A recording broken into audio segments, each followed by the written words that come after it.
the Homestead Studios in Santa Clarita, California, it's just the Tip-Sters with Melissa Morgan. What's going on? If you got a tip for Melissa, a baffling mystery, a cold case you'd like to know more about, why the remote control in the living room never frickin' works, anything, tell us about it by calling the Tipster hotline at 832-TIPSTER. That's 832-847-7837, or send an email to jttipsters@gmail.com. You just might hear your tip on the podcast. And now here's your host, just back from the land of Disney, where her fantasy land involves tranquilizer darts for kids, gut punches for rude parents, and exploding strollers for everybody, Melissa Morgan. More cowbell.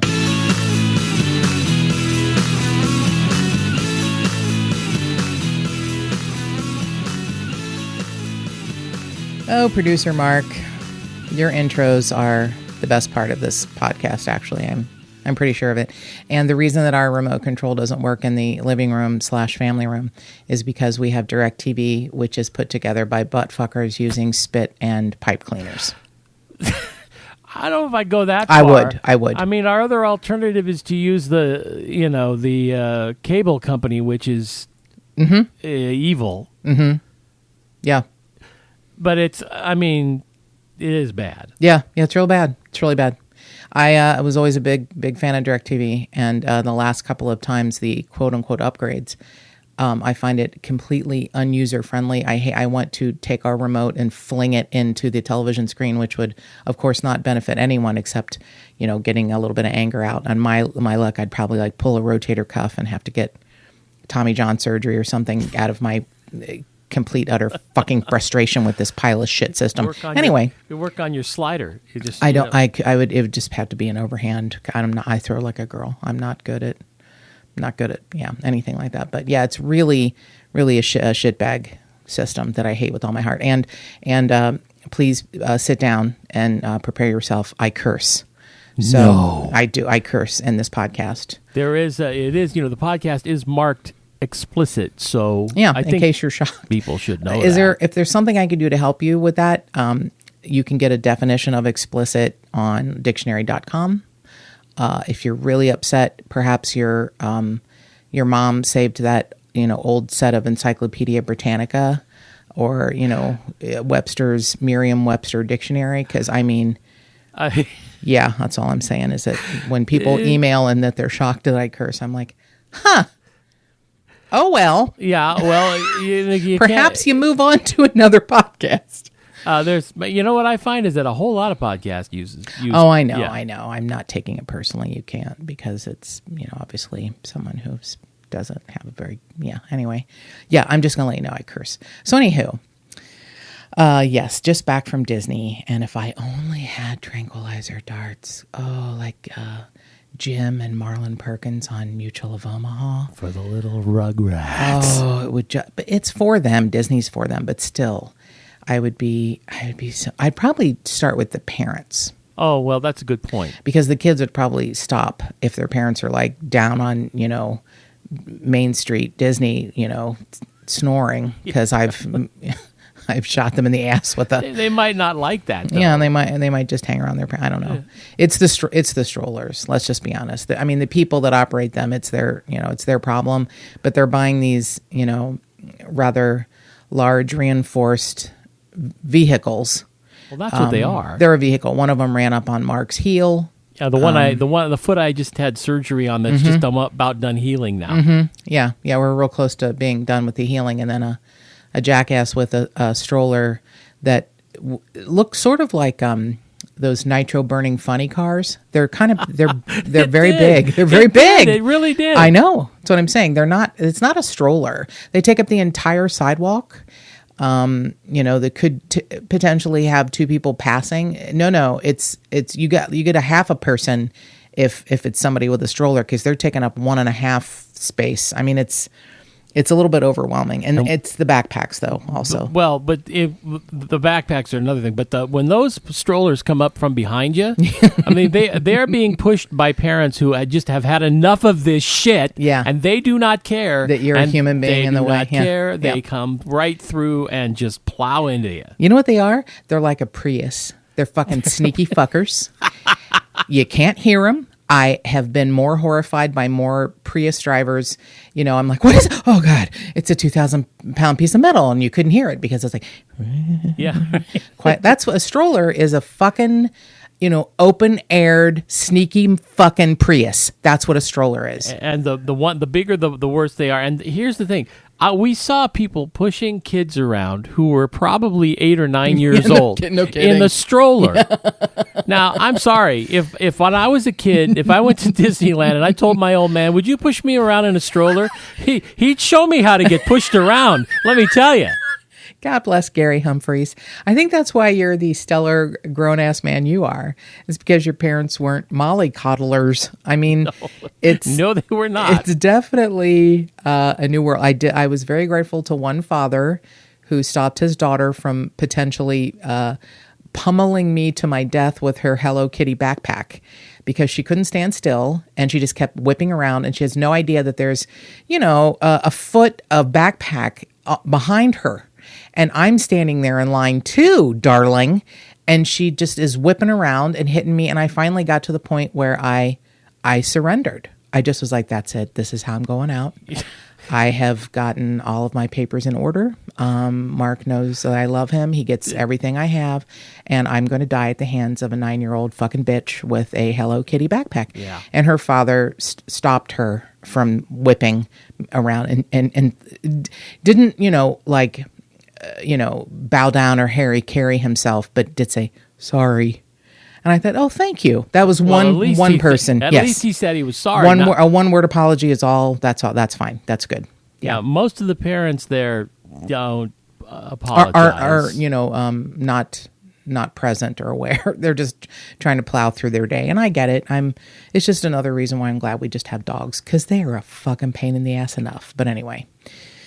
Yeah, now that we've I think we're going to make an appointment for a trauma counselor after a day at Disney. And it's a lovely gift that Mark's company does once a year, a lovely summer event. Sometimes it's Universal City, sometimes it's Dodgers game, sometimes it's Knott's Berry Farm. And but this year was Disney and Mark was not jazzed, but I was grateful that he went because we had not been in like 15 years and we would prefer to go in the winter when it's cool, not Yes. 874 degrees. I'm not a big fan of happiness to start with, but No, when you're the not. happiest place on earth really makes me mad. But I'm better when it's cool. It makes me less angry when it's cooler. We left. We stayed a few hours during the day when it was 90 degrees, and then we went back at night when it cooled down. And it I was actually, a different person. So was I. It was very nice. We had a nice dinner at one of the hotels there. Yep. It was very nice. After the sun goes down, it can be a lovely. It was really crowded, but even at night. But it was a much nicer experience than where you feel like that your skin is going to melt off your face and you're going to expose, you know, your eyeball on a large purple optic vein. It was that hot. It was that hot. And we don't even have to talk about a couple of years ago at Universal when Mark rode the Minions No, ride. we do not have to do that. Please, let's not do that. Oh, you're going to do it, aren't you? We can't talk about the Minions ride. Oh, my God. So apparently a regular roller coaster type thing. I was very proud of Mark. He rode the Matterhorn with me, although it had changed a little and he was upset because there were times he went through a darkened, mountainous cave and it upset him a little bit. And then there was, a virtual Yeti screaming at you. Well, that was okay. I loved the virtual Yeti, but Yeah. a lot of rides are, because Universal, I think, is a much smaller property, a lot of the rides have to be kind of encased in a building and it's all 3D stuff. And that's not, good for Mark either. And you just, you kind of move forward and back. You can't go on a long circuitous, route.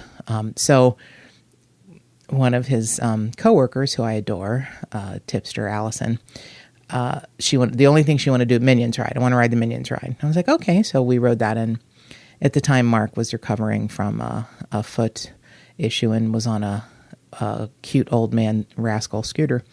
And we got to leave out the side door because he was on the scooter. But unfortunately, that has a ramp that, goes down at an angle, and he threw up at the top of the ramp. Because I rode the Minions ride. Because he rode the Minions ride, which he should done. never have done. And I told him, you shouldn't. I begged him not to, and he said he'd be fine. So Allison and I are running as if we're in a Godzilla movie and we are fleeing Tokyo, running. We should point out that Mark's vomit. It wasn't just a little bit of vomit. No, it was not. It was like years of whatever he had held in his body, bile and hatred and dislike for amusement parks. So he's vomiting and it's rolling down a ramp toward us. And Allison and I, we're not like, we had not trained for a marathon, but buddy, we could have fucking beat your ass if we were running a race, because both of us were hot footing it away from the vomit that was chasing us down a ramp. So anyway, good times. Enjoy your lunch. I felt a lot better afterwards, though. Oh, good for you. We did not, because the smell was like what I'm guessing 8 or 9 dead bodies trapped in the trunk of a car in Mexico would smell like. That was the smell. I do not remember what you had for lunch. You're very descriptive. I'm very descriptive. Yeah, it's one thing I'm good at is adjectives. All right, so anyway, now that we're done with the whole trauma from the amusement park, we don't have to go back for a while. Everything's good. We're going to move on to the suspects in the West Mesa bone collector murder case. And there are a lot more suspects than you think there are. Most people have a theory that it is sort of tied to these 2 people, Joseph Blea and Lorenzo Montoya. One's alive, one's dead. There's kind of a guy coming in third who is also dead from natural causes, and Fred Reynolds. And too many people who knew Fred Reynolds, even though he had some bizarre incriminating evidence, it sort of explained why he would have that. Not really evidence, I would say. I would call it markers that would point to him. It sort of explained why he would have that. So in 2009, just as a refresher, we started off, this is part 3. Part 1 was, finding the West Mesa burial site. The update on July 3rd, where more remains were found that were not tied to the West Mesa murders, that were ancient Native American remains. And then the second episode was the victims, and this is the suspects. So in 2009, as a reminder, a woman was walking her dog near 118th Street and Chavez, and there was a bone that had worked its way above ground. And she's very smart. She took a picture of it and texted it to her sister, who was a nurse. And she wasn't sure. She was like, this bone looks different. It doesn't look like a cow bone or a goat bone. And her sister immediately texted her back and said, that is a human femur. Call the police right now. And she did. So in 2009, Detective Geyer was a homicide detective, and he has since been promoted to interim police chief by the new mayor, Tim Keller. When he took over, he appointed Detective Mike Geyer as the interim chief for the Albuquerque Police Department. And then he became the person who oversaw the West Mesa investigation. So a suspect, in case you're wondering the difference between the words, a suspect is someone that you have the theory that you're going to end up arresting.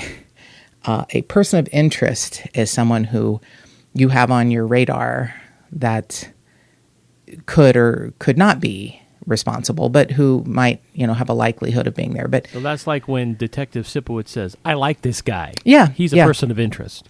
I like this guy is absolutely a person of interest. A suspect is someone who you are actively looking for, who you are planning on charging with a crime when you take them back and talk to them. And no matter what you get out of them, a yes, I did it, a no, I want my attorney, they're going to become a suspect and they're going to be arrested. Now, how long you get to keep them is, something different. And I'm not a legal expert, but I know there are no suspects in this case. There are, because there's nothing to tie anyone to it, unfortunately, there are several persons of interest.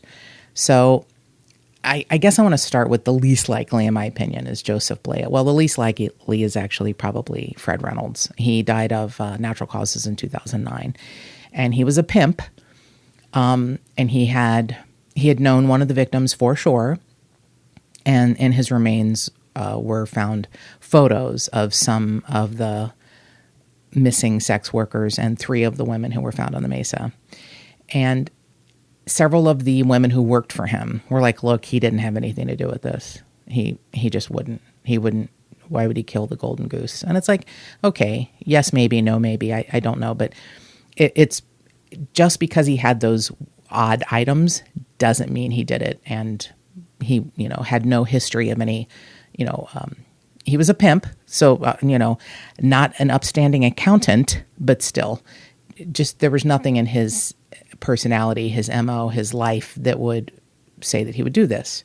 So the next least likely would be Joseph Blea, who's serving a 50-year sentence for sex with an underage female. He raped a 14-year-old girl with a screwdriver.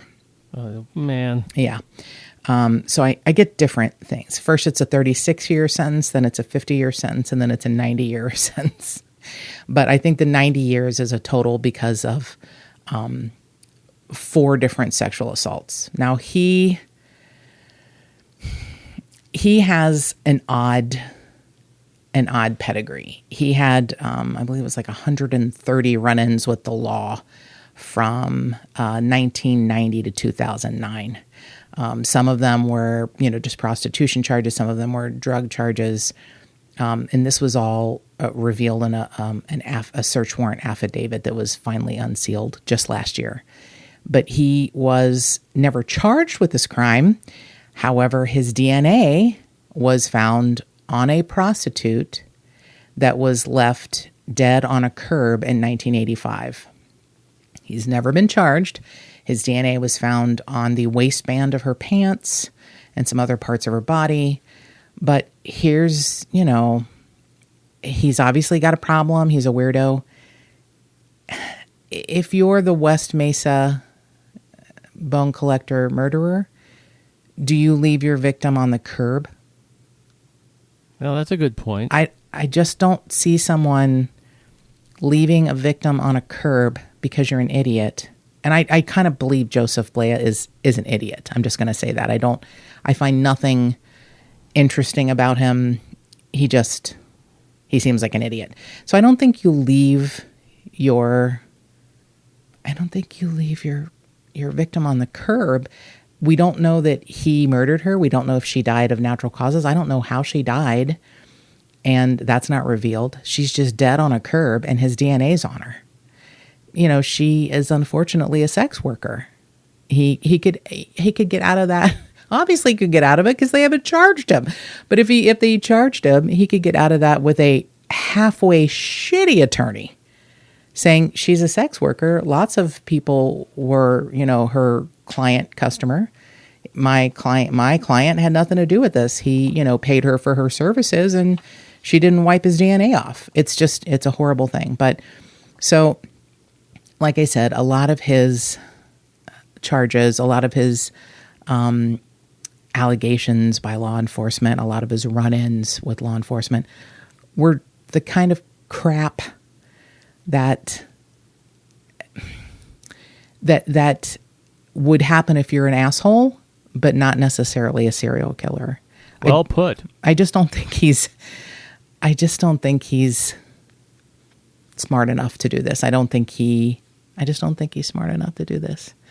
So, like in the mid 90s, a woman was walking along Central Avenue, and Blea called her over to his car, and then he exposed himself. Now, they found him on her description, and in his car was found rope and electrical tape. So, look, I'm not an expert on serial killers. Electrical tape? I mean, you can get out of that real easy. That's not... So I think he may have wanted to kidnap, bind, kill, not kill, rape, do whatever he wanted to do on his horrible outings. I just don't think he's smart enough. I mean, he was constantly being pulled over, arrested for circling around areas where prostitutes work. He wouldn't approach them. He would just kind of circle around and look. I mean, I just think he's kind of a dummy.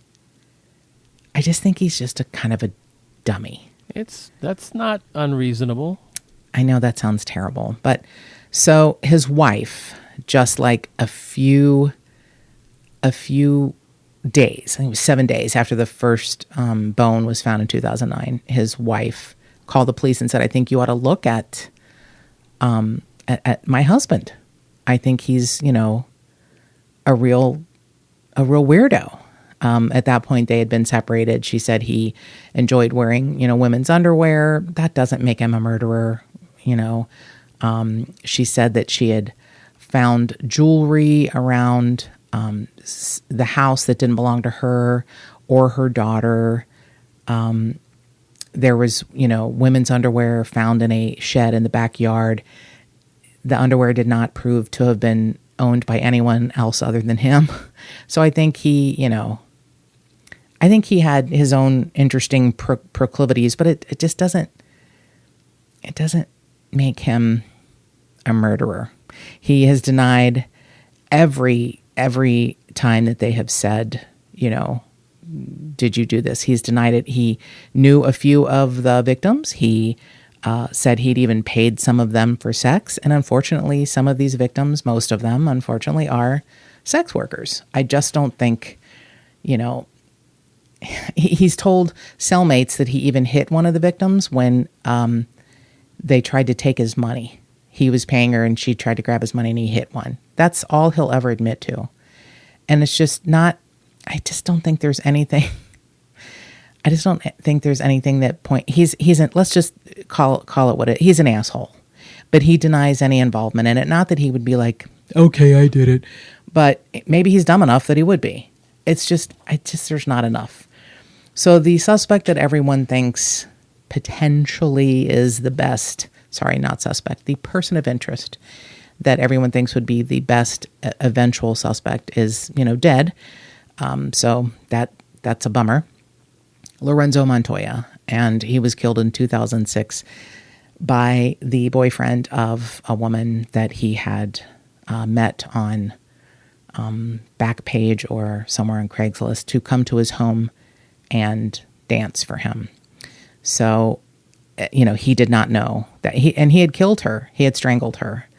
That's another thing. The remains that have been found on the West Mesa, there's no way to tell how they died.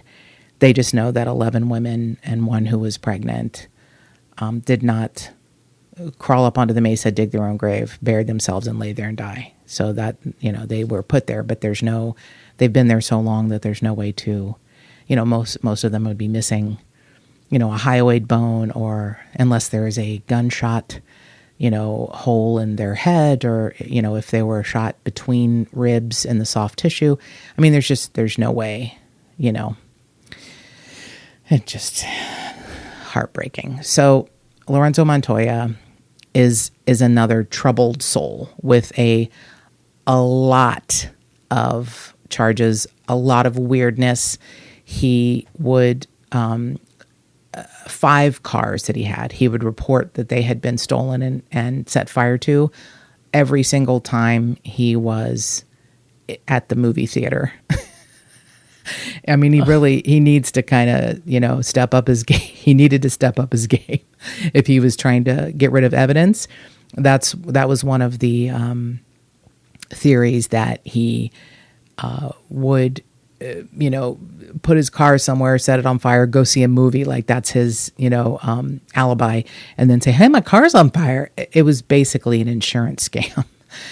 But police, of course, absolutely think it could be him trying to destroy evidence. But here's the other part. After he had killed the woman that he had called to his home to dance for him, there was a lot of weird shit found in his home, like duct tape that he had rolled into rope.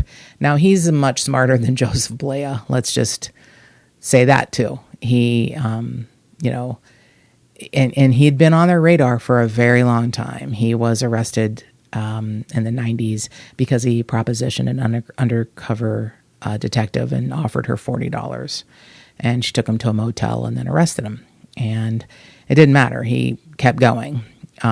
He, many times would negotiate with a sex worker and then never have the money. And, so he's a thief, even though it's an illegal business. It's not like you can, not that I think, prostitution, should be legalized and taxed and health benefits given. And if you're an adult and, it's like alcohol. If you're an adult and you're with a consenting adult, I don't care what you do. I don't care what changes hands. I don't care if it's money or gold doubloons or, Mickey Mouse ears. I don't care how that happens. I just don't think it should be, buried and women not protected and men doing things like saying they're going to pay these women and then not. So, he's a weirdo. Let's just call what he is. He's a weirdo.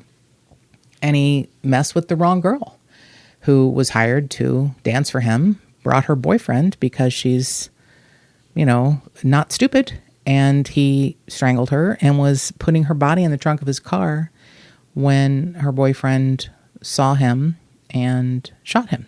So he was shot right in front of his, shitty trailer. So let's go to his shitty trailer, shall we? Let's. They, of course, it's 2 miles from the West Mesa Murders. There at one point during the development of this property, there was a trail that would lead almost from the back of his trailer park up to the West Mesa. I don't know if that means you put, a woman you have killed on the back of a donkey and take her up there. If you have your, Kawasaki motorcycle and you strap some poor dead person. I don't know how they think he did the 2 mile trail. I don't think he didn't look like much of a jogger. He didn't look like a health nut. So I'm guessing he didn't carry them 2 miles. And then I don't know how they think he did it, and I got to be honest, the trail did not look really big from the pictures. So I don't know what they think his, MO would be, but they combed every part of that shitty trailer. Every part of it. Every single fiber of carpeting. Tore up all the carpet. They tested everything they could find for months. And he had lived there a very long time. And there was nothing. Nothing that ties him to any of the other murders except for the one that he committed that he was caught in the act of. Not one hair, skin cell, drop of blood, no thing. Nothing. Nothing. What they did find was that he is a very shitty cinematographer. He would set up a tape, or he would set up a video recorder in a cabinet across from the bed. There was a huge amount of hardcore pornography and some really badly done homemade sex tapes. There's one recording of him having sex with a woman and the tape goes black. The next scene focuses on Montoya's bedroom wall, and you hear rustling. They have brought it what they think is the sound of a rustling garbage bag, a rustling duct tape. It's audio, so you can't tell. You can't tell. Yeah. So he died in 2006, and the women were found in 2009. They say that the murders stopped after 2006. However, there could be another burial site. There are 2 women on the tapes of Lorenzo Montoya that they're trying to identify, and they're hoping that they're still alive. They show very blurry pictures of these women's faces, and they're, again, really trying to find out who they are, if they're still alive. And there are 6 women on Detective Ida Lopez's list that are still missing. And that's why they're thinking perhaps, I mean, of course, this is all conjecture. So I know Police Chief Geyer thinks that it could have started with someone who was erratic and then progressed to someone who became smarter and buried people. I honestly don't think Joseph Blea started erratically by leaving a dead hooker on a curb and then progressed to burying 11 women and one new unborn fetus in the Mesa. I don't think, call me crazy, I just don't see him as that smart. So moving on to other persons of interest. So we have Fred Reynolds, who died of natural causes in 2009. We have Joseph Blea, who's still alive and in prison. Weird, admittedly, just don't see him as that smart. Odd MO, just don't see him as this guy. Lorenzo Montoya, which is pretty much considered the person they think who did this. However, can't tie him to a thing. Can't tie him, not one hair, not one picture, not one piece of jewelry. Nothing ties him to it. In 2010, police searched several properties in Joplin, Missouri. There was a local photographer and businessman who had a connection in West Mesa. They confiscated tens of thousands of his pictures, and he was apparently someone who visited every year the Albuquerque State Fair, or the New Mexico State Fair in Albuquerque. I don't understand what it's so big about. I don't know is this where the balloon thing? No, that's a separate event. Oh, okay. The hot air balloon. Yeah. So I don't understand why, but believe it or not, there's a lot of police theories that involve someone who scopes out the New Mexico State Fair in Albuquerque. I don't get it, but they must know something or think they know something. But this businessman and photographer who has property in Joplin, Missouri, they investigated him, and they will not release his name, I guess, because they really can't. That's fascinating. It's pretty bizarre. And there are two other serial killers that have also been named as persons of interest. Scott Kimball, he was convicted in Boulder County in Colorado for killing 4 people. One has not been found. And he is kind of one of those creepy braggers who says, there's more out there, but I don't even know if that's really true. But he's serving a 70-year sentence after pleading guilty in 2009 to the murders of Casey McLeod, who was 19, Jennifer Markham, 25, Leanne Emery, 24, and his own uncle, Terry Kimball. So all 4 of his victims died between January of 2003 and August of 2004. He was on supervised release after a check fraud conviction. Yay. They let him out because he was going to be an FBI informant. Oh, that's helpful. Yeah. So the other bodies were found in remote Colorado and Utah locations. One body still has not been found, and that's Jennifer Markham, even though he says, he told them where, she was put, and they can never find her.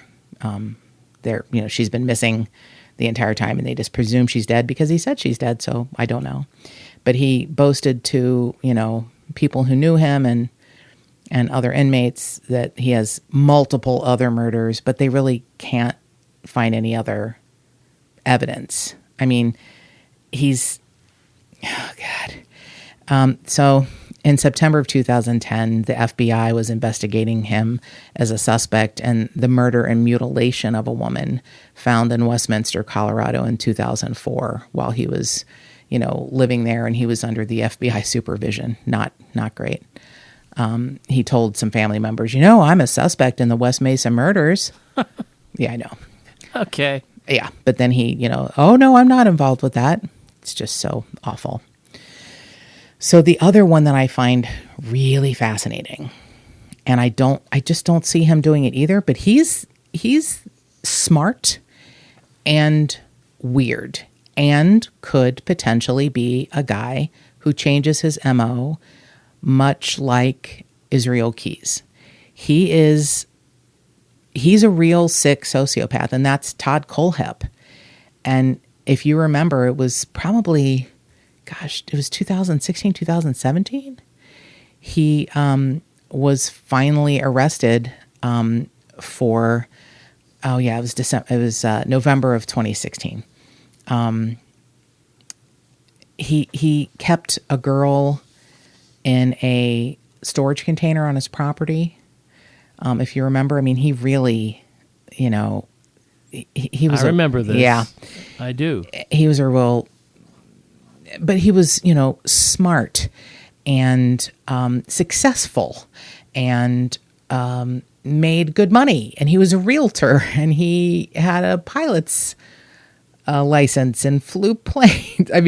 He was a real smarty. But he's, was diagnosed with borderline personality disorder, which, I can name you a few of those people too, but they don't kill people. But he was sick since he was a child. And I don't understand how, well, I guess I do understand because he moved around. He had divorced parents. His mother was a horrible, horrible victim who died. She just was a victim personality who died not long after he was arrested. She just died, she would look like a very sick woman. Physically sick, but she just, was like, I can't believe it was him. And it was like, lady, you are just, you yourself wanted him to stay with his father when you separated because he was such a hard kid. So when you show, a wonderful podcast, Heather Wright, in the Cincinnati area calls her podcast Nature versus Narcissism. And that's a big deal. I don't know. I'm still out on, can you fix a broken kid? Can all the love in the world make a psychopath personality not be a psychopath? I think I'm done with that question. I don't think you can. Well, I can tell you there are psychopaths among us who are functioning and have never killed anyone. So Right, but I guess what I mean is, the ones that go down the road. Right. They can't go back. That's probably true. Again, I can't say for sure yay or nay, but I can tell you that when Todd Kohlhepp showed his hand as a young teenager, nobody listened to the recommendations that he was going to become a dangerous adult. And he served some time, he had some therapy, and he's smart enough to wheedle his way out of that. And then now we're here. Now we're here today with the 7 known victims that he has, plus many. He says there are more, even though he plays games and would say, tell his mom, nope, no, this is it. His mom would never believe he raped the women, and now he says, oh yeah, there's a lot more. And he had ties to the West. He liked Arizona. He loved Arizona. His father lived there. He wanted to live with his father. So he's a troubled, starts off as a troubled child. His parents get divorced. His mother lives in South Carolina. His father lives in Arizona. They split. He's an aggressive kid towards other children. He destroys their property. When he's 9, they put him in counseling. When they put you in counseling when you're 9, probably that's a good clue that there's an issue. Maybe he did not get the right type of counseling. I don't know. But his, personality is called explosive. He's preoccupied with sexual content. He's cruel to animals, shooting, dogs with a BB gun. He kills goldfish with Clorox in the water. Even his father said the only emotion he's able to express is anger. That's his own dad, who he, said he always wanted to live with. He spent 3.5 months in a mental hospital as an inpatient because of his inability to get along with other children. So in 1983, his biological father is in Arizona, and his, mother and stepfather had separated, and his mother said, can you please, take him? So he goes to Arizona to live with his dad. He takes on his dad's surname again, as opposed to his stepfather's name. He has, a couple of little local jobs as a teenager. He inherits his dad's hobby of collecting weapons and says his dad taught him to blow things up and make bombs. Yay. Exactly. So even though he's there for 3 years as a teenager, he and his dad, their relationship sort of winds down and goes downhill. And at the age of 15 in 1986, he kidnaps his next door neighbor, who's a 14-year-old girl. They live in Tempe. He threatens her with a .22 caliber revolver, brings her home, ties her up, tapes her mouth shut, and rapes her. Afterward, he walked her home and threatened to kill her younger siblings if she told anyone what happened. She immediately runs in, tells her family, and they call the police. Now, he pleads guilty to kidnapping, and then the other charges are dropped. What? Uh-huh. He's sentenced to 15 years in prison and registered as a sex offender. Great, but okay. So the judge in the case said he's very bright and should be considered advanced academically, but behaviorally and emotionally, he's very dangerous and probably can't be rehabilitated. His probation officer wrote the same description in court papers and said he felt the world owed him something. But then his attorney comes in and says, I don't think my client would harm others. He's not going to go on to do that. So he's in prison for 14 years. And after the age of 20, he had some, little violent behavior in prison until he's 20. And then after that, there's no other records of disobedience. So in August of 2001, he is released from prison and he moves to South Carolina where his mother's living. And while he's in prison, he attends and graduates Central Arizona College with a bachelor's degree in computer science. He worked as a graphic designer for a company in Spartanburg. He studies at a technical college in Greenville, and then he transfers finally to the University of South Carolina. And he graduates in 2008 with a Bachelor of Science in Business Administration and Marketing. So even though he is a registered sex offender, he's able to get a real estate license in 2006 because he lies and says that he didn't have a felony charge. And, even in 2006, you would think those kind of things would be checked. But you're in a different state. Another one of those things really bothers me that, law enforcement doesn't always communicate. Just awful. So he built his realty firm, and he has like a dozen employees at his firm. He's like the top selling agent in the entire South Carolina region. Of course, his entire firm is closed down after he's arrested and, for what he did, which is horrible. But he had purchased 100 acres of land in 2014, and he put a fence around the entire property, which cost him like $80,000. So a customer who sold her home to Todd Kohlhepp remembered him as outgoing and professional, but that he would talk about his huge collection of firearms and sometimes would be, very subtly using sexual innuendo when trying to, talk about the terms of the house. One of his employees described him as very angry and condescending. A banker who worked with him said he often watched pornographic videos, even at work.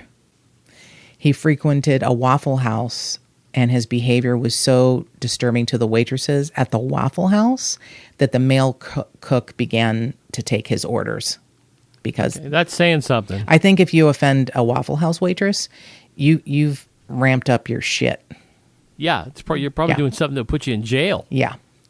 So actually, one of the Waffle House waitresses ended up being one of his victims later on.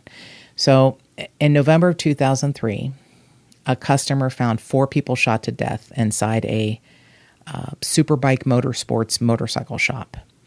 It was the owner, Scott Ponder, the manager, Brian Lucas, a mechanic, Chris Sherbert, and Ponder's mother, who was the bookkeeper, Beverly Guy. And they all died from multiple gunshot wounds. And it was a completely open, unsolved case. Scott Ponder's wife was listed as one of the suspects. They even took one of her, she was pregnant at the time with she and Scott's baby. They took one of the baby's diapers out of the garbage can to test for DNA to see if she did it. I mean, just people have no idea what they do to people's lives when someone dies. It's typically when someone dies, it's, they think it's someone close to them. And what had happened, Todd Kohlhepp's poor, fragile ego was so battered, he had to go and just kill everyone in the world because he had bought a motorcycle from Superbike Motorsports. He couldn't figure out how to ride it. He was a pretty large man and maybe, I don't know, couldn't get balanced on it. They offered to give him riding lessons and he said he didn't need them. But then he was like, I want to return it. And they're like, well, no, we're not going to return the bike. You bought it. You've already bought it and you've already used it. We're not returning just because you don't know how to ride it. Take riding lessons. If you don't want to take them from us, that's fine. But take riding lessons, learn how to ride your bike. We're not returning it because you refused to admit you didn't know how to ride it. This embarrassed him and dinged his ego. And so he shows up and just shoots everyone who happens to be at work that day. Yeah. I do remember that. Yeah. So in 2016, and no one would have known he did that. No one would have known he did that until he confessed. So in 2016, August actually, Kayla Brown, who's 30, and her boyfriend Charles Carver went missing after they were hired to clean up Todd Kohlhepp's residence. So Charles Carver was found dead with multiple gunshots buried on Kohlhepp's property, and Kayla Brown said that he was shot in front of her. And she had been missing for, September, October, November, almost 2.5, 3 months. And they found her on his property, chained in a large metal storage container on Todd Kohlhepp's property after he had been posting messages on Charles Carver's Facebook page after their disappearance. It was like, that doesn't sound like him. That's, he and Kayla just disappeared, and he starts posting, things about their wonderful vacation together on Facebook. None of that makes any sense. So the police are like, someone else has taken over his Facebook account, I'm pretty sure. So the last place they were supposed to be was cleaning up Todd Kohlhepp's property. And on November 3rd, they find her chained to a wall inside a very large metal storage container. They tracked her down after tracing the couple's last known cell phone signals. And then after they're walking around his 100-acre property, they hear banging noises on the container. So they search the rest of the property. They find Charles Carver's vehicle, which he had, driven into a ravine and covered it with brush. Kayla Brown said that, Todd Kohlhepp had shot Charles Carver, her boyfriend, fiance, in front of her and said, this is going to happen to you if you don't comply. He, raped her, kept her in a storage container for 2 months. Of course, after he's arrested, he tells his mother, well, I had to kill him because he had a really smart mouth. Well, naturally. Right. If people get killed for having a smart mouth, I should never have made it to this age at all, because I have a very, pointy, sharp tongue. I'm a horrible human being. Just ask anyone. They'll tell you. Stop. Okay. She was definitely, poor Kayla Brown was definitely subjected to Stockholm Syndrome. She was, he would let her sometimes off of her chain, but then he would show her the other graves of his other victims. So he had killed a husband and wife, Johnny Coxey and Megan McCraw Coxey. They were reported missing December of 2015. They had been hired to clean Todd Kohlhepp's property. It just is, the whole thing is just heartbreaking. And they had to be identified only through the coroner because he was able to identify them through their tattoos. They were just unrecognizable as human beings. So there is a videotape of him being arrested at his upscale home where he has a luxury car parked in the driveway. And he's a big man, and they come in to arrest him. And he's like, "What's this about?" It's like, "Well, you know, those 3 bodies on your property." And, Yeah. and he's like, "Oh, I don't really have anything to say about that." So they bring him in. They finally, get him to, they get him dead to rights on the dead bodies on his property. And he confesses to the 4 murders and the Superbike motorsports place. He confessed. And they would have gone on thinking that poor Scott Ponder's wife, Melissa Ponder, just, wanted him out of the picture. And even though she was pregnant with their first kid, wanted him out of the picture and wanted some, insurance. Yeah, that makes all the sense in the world. All the sense in the world. So he asked for, he wanted to talk to his mother. He wanted to give her a picture. I hope it wasn't of one of the dead bodies he took. And he wanted to transfer any money that he had to the college fund of one of his friends who had a child. And when he was talking to his mom, he confessed to the killings and the kidnappings. He confessed to the motorsports shootings. And he said that he shot each of the victims at the motorsports center once in the forehead. And that was how they knew for sure, because that was never released to the public. And he knew who he shot, in what order, and how they were shot. And it was, he's just a terrible human being. So there's, no record of a background check being done in his name. So he probably got the weapons illegally. So he claimed to his mother, in the time he got to talk to her before he was taken away, that there's no other victims. However, when he was being interrogated, he admitted to shooting someone in Arizona. The Tempe Police Department is investigating any homicides from 1983 to 1986 when he was a kid. They're looking at any unsolved homicides in the past 3 decades. And, wow. Mm-hmm. Yep. Yeah. So there's probably more to this, wonderful creature than we can ever know. They've named him already as a person of interest in an unsolved bank robbery and triple homicide at the Blue Ridge Savings Bank. And this was after the shooting at the motorsports. So, I mean, he wrote a letter in December of 2017 to the South Carolina Spartanburg Herald Journal saying that there's a lot more victims that have not been discovered. Have they ever traced him to New Mexico? Well, I mean, we know he's been in Arizona. Right. So it's suspected that he may have played a part in the West Mesa murders. He's familiar with the Southwest. He spent, 14 years incarcerated in Arizona for rape and kidnapping. He was released from prison in August of 2001 and then moved to South Carolina like a few months after that and, got his real estate degree and several college degrees. But he traveled a lot. He kept, even though this started when he was a very young man, he kept his lust for kidnapping, raping, and killing people. It's pretty fascinating to me that he would even be considered, but he's smart enough.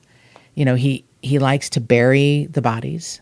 I don't know that he would have picked one particular area like this person did. It might be that he thought if he is at all a person of interest, well, we know he's a person of interest. If he ever becomes a suspect, he may have thought he could bury them there and go back and visit them and not be connected. Okay. So there are absolute different theories. Now, Police Chief Geyer, who was a detective, really feels that the traveling serial killer is ruled out, whether it be Todd Kohlhepp or a truck driver or anyone who travels back and forth across the 40 freeway. He thinks it's someone who lives there, who's familiar. He also strongly believes there's a second burial site. He thinks that one day, they'll either stumble upon it or that it has been covered over with development and was never revealed. Because a lot of when you see a map or picture of the West Mesa, these women were buried very deeply, like close to 6 feet. A lot of times that's not going to come up. The fact that a femur worked its way above ground is fascinating. There's theories why that was picked. During a rainy season, it would become an arroyo. It would become rained out. It would become wet. The soil would be easier to dig in. And then it would dry up again and be, the desert type mesa. There are a lot of theories. So the thing, besides these horrible people who are persons of interest, the thing that is still in my mind are the 6 women on Ida Lopez's list who are still missing from that time frame. Most of them from 2005, 2006. 6 beautiful women. Anna Vigil, Philippa Gonzalez, Nina Herron, Chantel Waits, Leah Peebles, and Vanessa Reed. Now, Vanessa Reed and her sister Amy were both sex workers. And Amy, who is not missing, says, we both knew Fred Reynolds, the pimp, and he is not involved in this at all. So the sister of one of the missing women, who both of them were sex workers, if they're saying Fred Reynolds didn't do this and Fred Reynolds is dead, why would she say that if she just didn't think he had it in him? So those are the strongest persons of interest. Sometimes, according to interim police chief Geyer, there's a surprise and somebody that they've never even looked at is going to, come up. Chief Geyer says that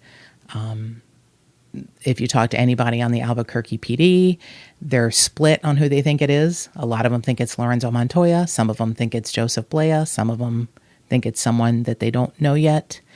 But Chief Geyer is like, now that I'm back with the department, it's my goal to solve this case and bring closure to the families. And Chief Geyer says, we just want them to know we haven't forgotten them. I think it's in the back of everyone's mind. If we can win this one, this would be a really big victory for this city. And if you know anything, if you know any of these women, if you know any of them that are alive and maybe just haven't checked in, if you know anything, call us, call the Albuquerque PD, email us, tell someone, and more cowbell. And we mean it. Give us a call. 832-847-TIPSTER. That's 832-847-7837. Or send an email to jttipsters@gmail.com.